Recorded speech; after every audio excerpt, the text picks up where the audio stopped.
Money in the Bank has now seen some big changes, and it may just reveal the future for WWE shows. In the newly released poster for the show, some of WWE's biggest names have been pulled from the event, such as Charlotte Flair, Brock Lesnar, Roman Reigns, and Ronda Rousey.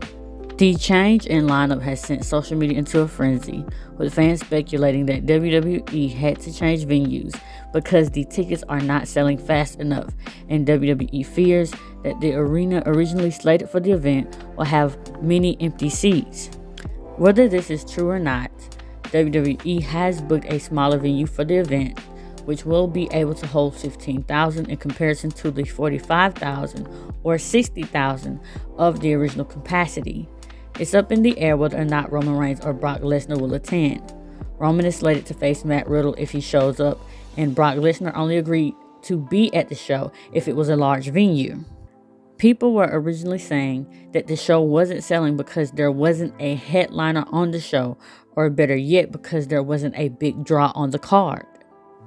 But I think WWE's creative and roster cuts have been the main reason for this issue.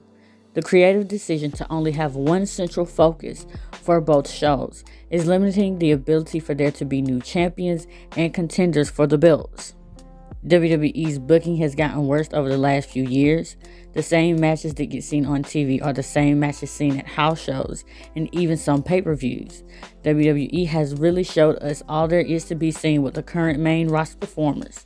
If we haven't seen the match on the main roster, we saw the match on NXT, and more than likely we can predict who will win a match by their importance on the card. When you factor in injured stars and a limited roster, WWE doesn't have many main roster performers in rotation. In comparison to AEW, it seems as if WWE is more concerned with expansion and the glitz and glamour of the business instead of worrying about putting out fresh new matches, good storylines, and making new stars. If you watch any episode of AEW, there isn't a guarantee that the episode watched 1 week after will exactly mirror the show in the same exact way. AEW is constantly switching up the booking, and if they do rerun a match, they let time pass in between the prior match to allow both wrestlers a chance to grow, so the match can feel more balanced, developed, or important. Sadly, when it comes to WWE's matches, there isn't a combination that they can put on the screen that we haven't seen before on the show or that hasn't got exposed on social media. It is because of this very reason that WWE is having trouble selling tickets and keeping their views steady, as well as keeping the fans interested in the stories told on screen.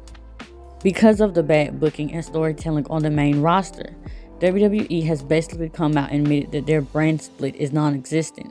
Many fans have speculated that WWE unifying the titles was the company's attempt to end the brand split, but then a report came out stating that Fox wanted exclusivity with its performers, and they basically didn't want to share the wrestlers on their program with the wrestlers on the other network.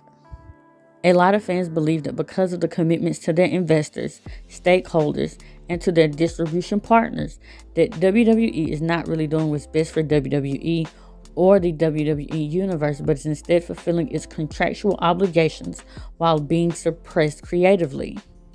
It is also believed that the investors are very integral in who gets pushed on the main roster.